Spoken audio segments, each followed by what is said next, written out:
realtors have that duty to make sure you are comfortable with the numbers, but it can get very confusing when they don't match up with what your loan officer is saying.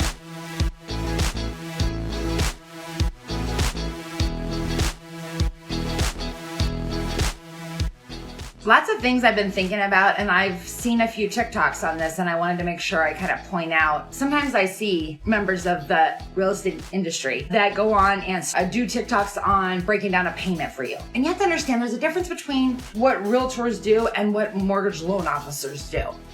And realtors have that duty to make sure you are comfortable with the numbers, but it can get very confusing when they don't match up with what your loan officer is saying. The loan officer is the one handling the money for you, and the realtor is helping you find the house. But it can get really, really confusing if you start getting some of your information, because that's a lot. It's a lot. And then you kind of feel stupid because you've been a real estate agent all these years, and suddenly you said something with no bad intention of passing on bad information, but you just screwed up. And so maybe it's something, as simple as not understanding that there's a loan limit for every county out there. Okay, I do loans for Arizona and California, and let me tell you about California. 58 counties in California. And what happens in California is it could be, just to give you a couple examples, because believe me, I have to have it all written down.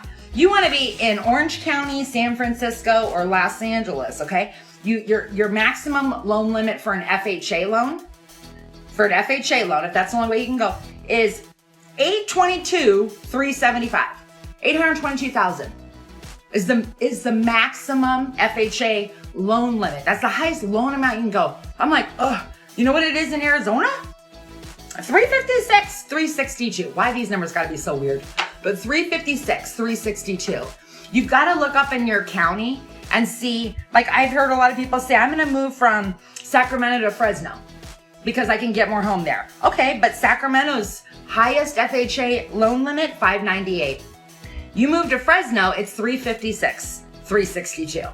So if you are over that amount, and you're in Orange County, so Orange County's $822,000, $375,000. But here, if you went to Riverside, $477,000, $250,000. So I saw a real estate agent. He was doing a video just talking about how much would you pay for a house, whatever the purchase price of the house was. But it was too high for my county. So immediately it was like a $450,000 purchase price, and you'd have to put 3.5% down, and your loan amount would be this. Well, first of all, FHA, he didn't include that they roll in an upfront mortgage insurance premium right up from the top. So that is not really technically your loan amount.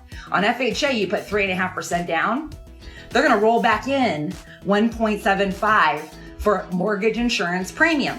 So it really looks like in the end that you put like 1.75% down on that purchase price to get to the loan amount they say.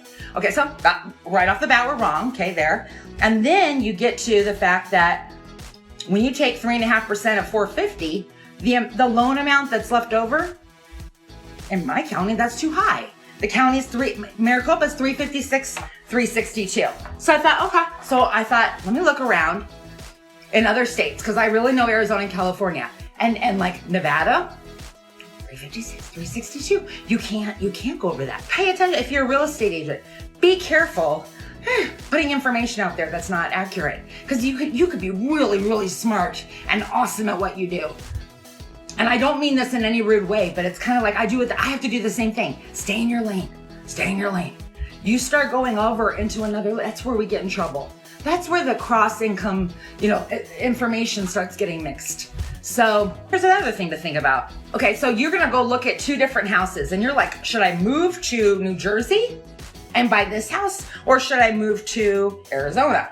Okay, well, the property taxes, okay, New Jersey's the number one place, Alabama as well. When you talk about how much your property taxes in relation to how much your house payment, out of that house payment, what's it gonna be?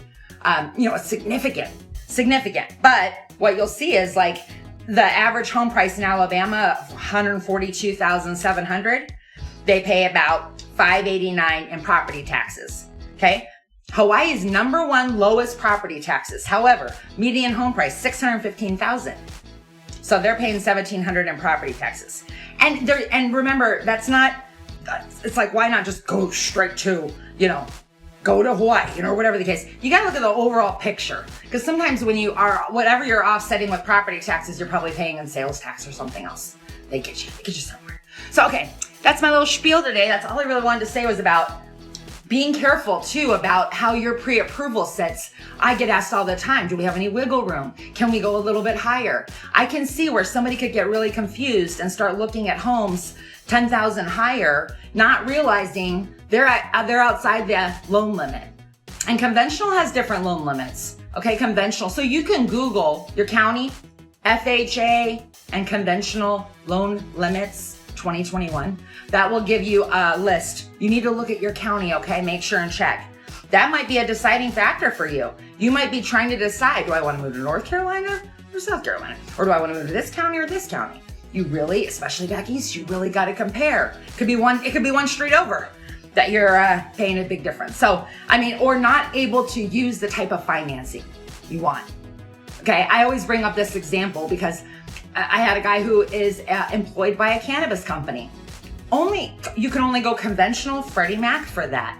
Okay, so conventional, if it didn't meet all of the requirements, and in this case, he got an appraisal waiver with Freddie Mac, but not with Fannie Mae. So it really kind of changed up his whole deal. That's the thing is, God, there's so many particulars to mortgage lending, I will tell you, that having a resource, like having a mortgage lender as one of your tools, you know, there are tools. Some of us are real tools. But if you have those tools, like you have a little toolbox, you have these people that are smarter than you in the finance world, whether it's taxes or insurance or retirement, any of those things.